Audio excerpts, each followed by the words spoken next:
अपने गुरुजनों, अग्रजों और मित्रों को कोटि कोटि धन्यवाद करता हूँ जो मेरे मार्गदर्शन कर रहे हैं। वरना मेरी तो कोई औकात नहीं है कि जो चीज़ें कर रहा हूँ वो कर सकूँ। हाँ, संतों ने जरूर कहा है कि जब प्रभु कृपा होती है, माँ भगवती की प्रेरणा होती है, तभी किसी के मुख से शुद्ध वाणी निकलती है। और वो भी बड़ा भाग्य जीव है जो प्रभु की चर्चा की या शुद्ध वाणी को सुनते हैं। तो देखिए, आपके मार्गदर्शन में जो आप मुझे प्रेम दे रहे हैं, मेरी एक हिम्मत बढ़ रही है। और सबसे बड़ी चीज़ ये कि ये माँ भगवती कृपा है, उनका आदेश है। प्रभु की कृपा रही कि मुझे संत महात्माओं का दर्शन और उन पुस्तकों को पढ़ने का और भजन गाने का एक बड़ा ही मार्गदर्शन मिला और एक सुख और आनंद की अनुभूति होती रही। तो आज फिर जैसे माँ की प्रेरणा हुआ है कि ये काम करने चल रहा हूँ। तो मैंने पहले ही बताया था कि मेरा अपना कुछ नहीं है, जो महापुरुषों से, कवियों से, गुरुजनों से जो वाणी है उनकी अमर वाणी, अमृतमय वाणी, वही अपने समाज में मैं प्रस्तुत कर रहा हूँ और आपके सामने ये प्रेजेंटेशन है। देखिए, मैं ऐसे महान सुधारक, कवि, दार्शनिक की उस वाणी को आपके सामने भेज रहा हूँ जिन्होंने हिंदू मुसलमान जो भी धर्म हो, सभी धर्मों में का आदर किया, आडंबर पाखंड को इतना खिंचाई किया कि सारी दुनिया उसकी लुहा को मानी। और आप जान रहे होंगे वो पढ़े लिखे भी नहीं थे। अपने जीवन के बारे में उन्होंने कहा है कि काशी में प्रकट भयो। आपने को अनपढ़ कहते हैं, मसी कागज छुओ नहीं, कलम गहो नहीं हाथ, तू कह कागज के लिखी, हम कहीं आखिन के देखी। जो आप समझ गए होंगे कि मैं किस महान हस्ती की बात कर रहा हूँ। जी हाँ, वही थे संत कवि कबीर साहब, जो अपने को अनपढ़ भी घोषित किया और कहा कि तुम आँख से देखी कहते हो, तो साक्षात्कार करके जो साखियाँ हैं वो आता है। तो साक्षात्कार किया। और एक बात और बता दें कि अगर कबीर साहब का हमारे समाज में नाम है, हमारे साहित्य में नाम है, तो ऐसे नहीं है। कुछ शख्सियत, कुछ पावर रहा होगा। हम लोग सुनते हैं, इतिहास पढ़ते हैं। कहा जाता है कि सिकंदर लोदी, उन्होंने हिंदुओं को भी ललकारा, मुसलमानों को भी ललकारा, किसी को नहीं छोड़ा। जो आडंबर पाखंड में चलते रहे, सभी आडंबर पाखंड को धजी उड़ा डाली। और जब हिंदू तो सहिष्णु होते हैं, लेकिन सिकंदर लोदी जब इस बात को सुना, आक्षेप वो आपको कोई बताऊंगा। कहा जाता है कि कबीर साहब को हाथ में हथकड़ी बांध करके और गंगा फेंकवा देता था। उन्होंने कहा, एक बात सुनिए, काशी में प्रकट भयो। कबीर साहब ने कहा है कि काशी में प्रकट भयो। उनकी जन्म के बारे में तमाम किंवदंतियां हैं, बहुत से मतभेद हैं, लेकिन अपने को लिखा कि मैं काशी में प्रकट हुआ। जैसे महान हस्तियां प्रकट होती हैं, काशी में ही रहे, काशी विश्वनाथ, बाबा विश्वनाथ की नगरी में। तो कहा जाता है कि सिकंदर लोदी के समकालीन थे। सिकंदर लोदी जो है, हाथ में जंजीर पैर में बनवा करके फेंकवा देता था गंगा जी में। इधर से फेंकवाता था और उधर से निकल कर चले आते थे। आप सोच सकते हैं कैसी शक्ति रही होगी। तो देखिए, उनकी मैं बचपन में गाया करता था। और गान जो है, देखिए, ईश्वरीय कृपा है, मेरा कुछ नहीं है, उसकी प्रार्थना है। जो प्रेरणा दे रही है वो काम को किया, तो वो प्रेरणा आपको बता रहा हूँ, वो चीज़ दे रहा हूँ, देख रहा हूँ कि बातों को तो देने मेरा औकात, क्षमा करिएगा। मैं जो सुना रहा हूँ, देखिए, समाज में आप देखेंगे लोग इतने दुखी हैं, मर शिक्षा देते हैं कि ये घर द्वार छोड़ कर जाना है तो ये करना है, वो करना है। छोड़ कर जाना है तो भैया मन से छोड़ो और ऐसा काम करो जो समाज में जन कल्याण की बात हो। आप अच्छा समाज को दें, परिवार को दें, देश को दें। अरे खाली भाषण सुनाने से मतलब होता है। तो लोग कहते हैं कि भाई घर द्वार सब छूट जाएगा, जाना है अकेले, ऐसा है वैसा है। तो ऐसा नहीं है। हमें जो है छोड़ना है, तो अगर इस बात मुझे एहसास है कि दुनिया को छोड़ना है, I have to leave this world, तो ध्यान रखिए, कहा है विद्वानों ने कि मैन कम हियर अलोन और departure of this world alone. मनुष्य आता तो अकेला और काया को छोड़ जाता तो अकेला। तो इसमें हम न तो निराशावादी बात करते हैं, ना कायरतापूर्ण बात करते हैं। यदि हमको पता है तो भगवान भी यहाँ का कर्म किए हैं, तो हम लोगों को अगर 2 घंटा कार्य करने हैं तो 4 घंटा काम करें, 4 घंटा काम करते 8 घंटा कार्य, और निस्वार्थ। ये नहीं कि हम कर रहे हैं कि हम आज अपने बच्चों को पालन पोषण कर रहे हैं तो हमको देगा, नहीं, घर बनवा रहे हैं तो हम रहेंगे। आप छोड़िए, अगर मेरे भाग्य में होगा तो भाग करके आएगा, आपके भाग्य में होगा तो भाग करके आएगा। तो ये घर को लेकर के क्यों, यह तो उम्र समझने नहीं देता है ना। जब युवा रहते हैं, जवान रहते हैं, तो लगता है कि हम ही सब कुछ कर रहे हैं। आज वही 50 के बाद जब एंटीना पकड़ता है ऊपर वाले की, लड़के लड़की बेटा पतो जो बात नहीं मानते हैं, तब समझ में आता है कि भाई तो अंगूरे खटा है। तो आप क्यों, तो परेशान मत होइए, परेशान तो किसी को नहीं होना है।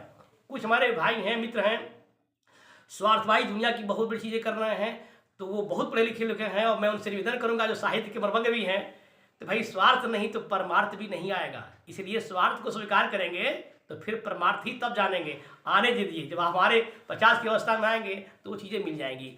तो स्वार्थ और परमार्थ, दिन और रात, शुभ और अशुभ, पाप और पुण्य, दोनों को साथ चलेंगे। तो एकदम बिल्कुल उस शक्ति को स्वीकार करते हुए हमको आगे काम करना है। तो मैं भगवती माँ भगवती कृपा से जो वो कबीर साहब का निर्गुण है वो आपको प्रेजेंट करना चाहता हूँ। सुनिए क्या उन्होंने कहा है। देखिए, सारी इन्होंने श्रृंगार और भक्ति दोनों में काम किया है। हम लोग सारी सुनते हैं, सारी सारी समझ रहे हैं ना। तो सारी एक दुल्हन के लिए भी आता है। आज जब कोई व्यक्ति इस दुनिया से गमन करता है तो उसको उड़ाने के लिए एक कफन भी आता है, कफन। तो कबीर साहब ने श्रृंगार और भक्ति दोनों में बताया है, हमें चेताया भी है कि सावधान हो जाओ और जो काम करना है वो काम मन से करो। तो इसमें भक्तों ने आत्मा को प्रिया माना है और परमात्मा को प्रीतम माना है। श्रृंगार में ये है कि एक दुल्हन आती है, अपने पिया के घर आती है, और एक आत्मा है जो एक पिया को घर के वापस जाती है।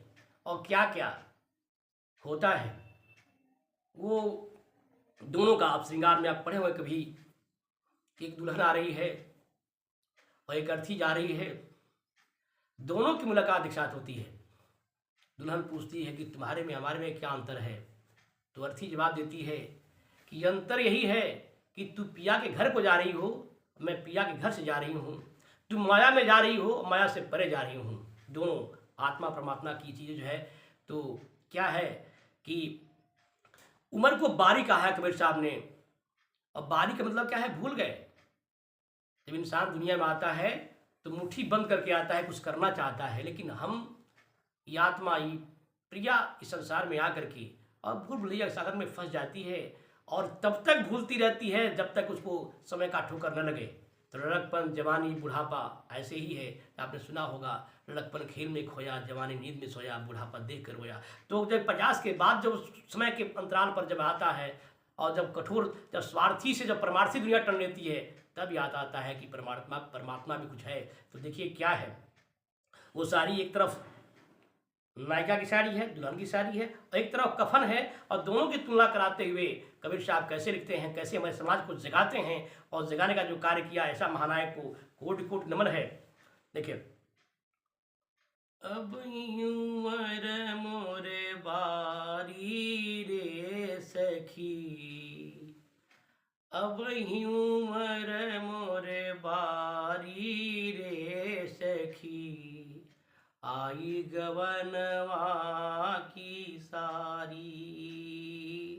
अब उमर मोरे बारी रे सखी, आई गवनवा की सारी। साज समाज पिया ले आए, और कहरवा चारी। श्रृंगार में देखिए, भक्ति में भी अलग अर्थ है। दुल्हन आती है तो चार कहाँ आते हैं। पहले आज के समाज में, आज के समय में गाड़ी से चल रहे हैं, बोलेरो से औरतें आ रही हैं, मारुति से आ रही हैं, लेकिन मरते समय आज की परंपरा आज भी वही है कि बांस की डोली बनती हो जाती है। तो कुछ परंपराएं बदली हुई हैं समय के काल के चक्र ध्यान को रखते हुए, लेकिन अंत समय में तो चाहे बस से डेड बॉडी जा रही है, चाहे किसी भी तरीके से डेड बॉडी जा रही है, लेकिन उस डेड बॉडी को बस के ऊपर भी हम देखते हैं। रसूलाबाद संजोग से मैं संगम नगरी प्रयागराज की ही धरती से हूँ, और वहीं पर रहता था जहाँ पर चंद्रशेखर घाट रसूलाबाद में डेड बॉडी जलाई जाती है। तो मैं देखा उस चीज़ को। तो वहाँ पर देखिए, बस पर भी जो लाश से आती है, लेकिन उस पर बांस की, तो वही है कहरवा, तो वही है। तो क्या कह रहे हैं हम, साज समाज पिया ले आए, और कहरवा चारी। बभन बेदर्दी अचरा पकड़ी के, बभन बेदर्दी अचरा पकड़ी के, जोड़त गांठ हमारी रे सखी, जोड़त गांठ हमारी रे सखी, आई गवनवा की सारी। अब उमर मोरे बारी रे सखी, आई गवनवा की सारी। देखिए विधाता की क्या विडंबना है कि जो माँ बाप जन्म देते हैं, माँ मर जाती है, कितना वो सपूत हो, लेकिन ये कहता है कि घर से बाहर निकालो, भूत हो जाएगी। तो माँ का इतना बड़ा जो संसार में कोई इसकी तुलना ही नहीं की गई है। तो क्या कहा है कि कितनी विधि का क्या विधान है। विधि गति बाम कछु समझ परत ना, विधि गति बाम कछु समझ परत ना, बैरी भैली महतारी। बेटा मर जाए तो जो माँ इतना प्यार करती है वो भी दुश्मन तरस हो जाती है, उसको बाहर निकालो, बेटा को बाहर निकालो, लेकिन फिर भी वही चीज़ें हैं, चाहे माँ बाप कोई भी है, कोई भी चीज़ें हैं, ऐसा है कि जाना तो है समय के हिसाब से।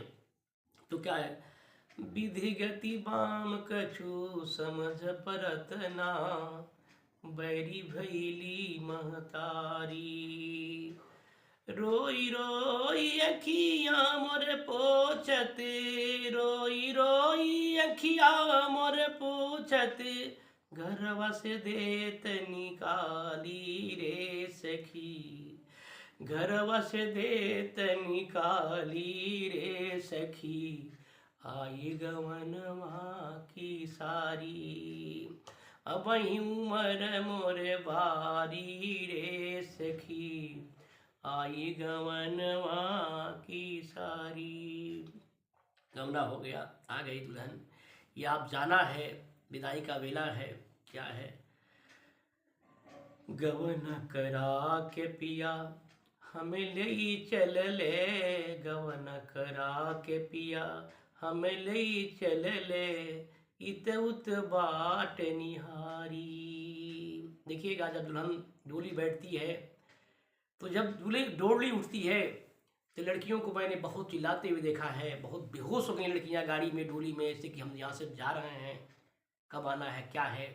वैसे ही जब जो आत्मा है जब डोली से घर से निकलती है, तो वही बात यहाँ भी है कि एक बार वो सबको देखती है कि मैं कौन कौन थे, कौन कौन मेरे साथ जा रहे हैं, कैसी यात्रा है, कैसी है। तो क्या लिखता है, लिखते हैं कैसे कबीर साहब, गवन करा के पिया हम ले चल ले, इत उत बाट निहारी, छूटत गांव नगर से नाता, छूटत गांव नगर से नाता, छूटत महल अटारी रे सखी, छूटत महल अटारी रे सखी, आई गवनवा की सारी। अब उमर मोर बारी रे सखी, आई गवनवा की सारी। यदि यह मार्मिक दृश्य हमारे दिमाग में है कि घर द्वार सब छोड़ना है, नगर मोहल्ला सब छोड़ जाना है, तो बस अपने कार्य को करते हुए, कवियों ने कहा है, संतों ने कहा है, भक्तों ने कहा है कि अपने ड्यूटी फॉर ड्यूटी, जो आपका कर्तव्य है वो कर्तव्य को करते हुए पीछे नहीं हटना है, जाना तो है, अपने कार्य करना है, सब छूट जाएगा महल भी अटारी। तो हमको हाय हाय न करें, बहुत ज़्यादा संग्रह करना भी दुख का कारण है। भगवान बुद्ध ने भी कहा, भगवान महावीर ने कहा, सभी लोगों ने कहा। तो जो हम कलेक्ट कर रहे हैं तो उतना ही करें कि हम अगर छोड़ें तो तकलीफ ना हो, या फिर इतनी पावर हो कि सब छूट जाए। देखिए साहब, ये शरीर हमारा अपने बस में नहीं है। एक बार मेरा अभी तो मैं बात कह रहा हूँ पढ़े ले करके, एक बार मैं दाढ़ी बना रहा था। दाढ़ी बनाया तो मुझे ऐसा लगा कि वो फोटो जो कह रहा है कि देख तुम दाढ़ी बढ़ा रहा है ना, ये फिर कल जम जाएगा, कान से सुनाई नहीं पड़ेगा। आँख से दिखाई नहीं पड़ेगा। तो एक शीशे का एक फिगर ने मुझे आभास कराया, ये शरीर तुम्हारा नहीं है। तो जब शरीर हमारा नहीं है तब दूसरा हमारे बस में होगा, बेटा बेटी औरत। हाँ, कर्म तो करना है, लेकिन हम इस चीज़ को ना सोचें कि दुनिया हमारे अनुसार चलेगी। जब ये शरीर ही नहीं चल पा रहा है, लड़कपन, जवानी, बुढ़ापा, बीपी हो गया, डायबिटीज हो गया, तमाम बीमारियाँ हो गई, तो शरीर पर कंट्रोल नहीं कर पा रहे हैं तो दूसरा कंट्रोल नहीं हो पाएगा। इसलिए जो है, इसको जो हो रहा है निस्वार्थ काम करते हुए और अपने को आगे सोचना है। और बस इतना बचा लें कि मन से, वचन से, कर्म से किसी को तकलीफ न पहुंचिए। इस वाणी से अगर प्रभु की चर्चा हो जाए, ठीक है। देखिए, दूसरे की आलोचना करना एक पाप भी होता है। जैसे लिखा गया है कि अष्टम यथा लाभ संतोषा और सपने हूँ नहीं देखो परदोषा। जब हम अपने मुख से ईश्वर की चर्चा करें या फिर और करते हैं तो उस पाप के भागी तो बनना ही है और उसकी सजा भी इंसान को मिलती है। आप जो भी करना है इसका परीक्षण कर सकते हैं। चलिए, तो क्या कहते हैं कबीर साहब, और छूटत गांव नगर से नाता, छूटत गांव नगर से नाता, छूटत महल अटारी रे सखी, छूटत महल अटारी रे सखी, आई गवनवा की सारी, अब उमर मोरे भारी रे सखी, आई गवनवा की सारी। डोली चल गई, अर्थी चल रही है, अब कहाँ जाएगी? नदी किनारे जाएगी। वहाँ क्या होगा? वहाँ तक जो कपड़ा शरीर पर था, कफन सारी भी उतार लिया जाता है और फिर ऐसे व्यक्ति से मुलाकात होता है जो जनवी था। आज जब दुल्हन पहली बार मुलाकात करती है अपने श्रृंगार में अपने पति से, तो क्या समस्या होती है वो तो दुल्हन जानती है, पूरी शरीर कंपन होने लगता है। वैसे ही प्रिया यहाँ कह रही है कि जब हम जो अजनबी जब परमात्मा से मुलाकात होती है तो कैसे शरीर कांपने लगता है, वहाँ एकदम विचलित हो जाती है, कोई मेरा सुनता नहीं है। उन्हीं भाषा में समझिए कैसे अब ये डेड बॉडी जो है, मिट्टी जिसको कहते हैं, नदी किनारे जा रही है। नदिया किनारे बलम मोरे रसिया, दीन है घूंघट पटिचारी, नदिया किनारे बलम मोरे रसिया, दीन घूंघट पटिटारी, थर थराय तन कांपन लागे, थर थराय तन कांपन लागे, केहू न सुनत हमारी रे सखी, केहू न सुनत हमारी रे सखी, आई गवनवा की सारी, थर थराय तन कांपन लागे, थर थराय तन कांपन लागे, केहू न सुनत हमारी रे सखी, आई गवनवा की सारी, केहू न सुनत हमारी रे सखी, आई गवनवा की सारी, अब ही उमर मोरे बारी रे सखी, अब ही उमर मोरे बारी रे सखी, आई गवनवा की सारी। देखिए, एक बार दक्ष ने धर्मराज ऋषि से पूछा था कि संसार में सबसे बड़ा आश्चर्य क्या है? तो महाराज धर्मराज ने बताया कि प्रतिदिन लोग यमराज के जाते हुए देखते हैं कि लोग जम को जा रहे हैं, और बचे हुए लोग वो जानते हैं कि हमको यहीं रहना है। हे दक्ष, इसी बड़ा आश्चर्य और क्या है? जब डेड बॉडी जाती है तो हम लोग सुनते हैं राम नाम सत्य है, यही सबका गति है। तो जब राम नाम सत्य है तो हम राम नाम के सिवाय जो कर्तव्य है उसको करें। जो कर्तव्य कोई भी हो, विद्यार्थी हो, गृहस्थ, किसान हो, जो भी हो, जो भी जो लोग हैं, हमें कर्म करना है। हम शिक्षा नहीं दे रहे, जो भी आते समझिए। तो जो कर्म करना है उसको हम देखें। हम विद्यार्थी हैं, अपने स्टूडेंट्स हैं, उसको और दुगने रफ्तार पढ़ें। इसको हम निराशा के लिए नहीं पढ़ रहे हैं, इसको हम आपको जगा रहे हैं कि आप पूरे कर्म के साथ करिए। जो स्टूडेंट्स हैं वो जो समझ रहे हैं कि जाना है तो उत्साह से काम करें और इस दुनिया को ऐसे मरें कि दुनिया याद करें। जितने बड़े बड़े लोग थे कि यही उनकी सोच ही थी। भगत सिंह, सुखदेव, राजगुरु क्या थे? हंसते हंसते फांसी के फंदे को चमन किया। दुनिया याद करेगी माँ के लिए हम शहीद हो रहे हैं। तो क्या कहा है लोगों ने कि मिटा दो अपनी हस्ती को, मिटा दो अपनी हस्ती को अगर कुछ मर्तबा चाहो, कुछ करना चाहते हो, मिटा दो अपनी हस्ती को अगर कुछ मर्तबा चाहो, कि दाना खाक में मिलकर गुलजार होता है, वही साहे शहीदा है, वही रौन के आलम जिसकी बहुत पर दुनिया का हर इंसान होता है। तो हमको ऐसे बनना है जो गेहूँ हम किसान भारतवर्ष जो है खेती के बात देखते हैं, भारत में हम लोग किसान के से संबंध करते हैं। जो धान गेहूँ बोया जाता है वो सड़ जाता है, सड़ने के बाद से नवीन नूतन पौधा होता है, सैकड़ों उस पर जो है बीज आते हैं और फसल आती हैं, तो सड़ना तो पड़ेगा ही। भोजपुरी में कहा जाता है कि जितने सरी उतने तरी, जब तपस्या करिए, चाहे वो तपस्या है वो चाहिए तपस्या हो, तो देखिए करना तो पड़ेगा ही पड़ेगा। हम लोग अपने काम को दुगने उत्साह से करें, क्योंकि जाना है पिया के नगरिया में, तो इसके लिए जो किए रहेंगे वही संत लोग कहते हैं कि वही वहाँ पर जाएगा। तो हम तो समझते हैं कि बस इतना है किया जाए कि परोपकाराय पूर्णाया पापाया परविघ्नम, किसी को कष्ट न हो, यही अगर हो जाए मन से वचन से कर्म से अगर बच जाए, तो इससे बड़ा उपकार तो कहीं कुछ नहीं कहा, कोई नहीं है जो शास्त्रों में वर्णन किया गया है। तो देखिए क्या करें, हमारे अंत में क्या संदेश है कवि का, उस संत का,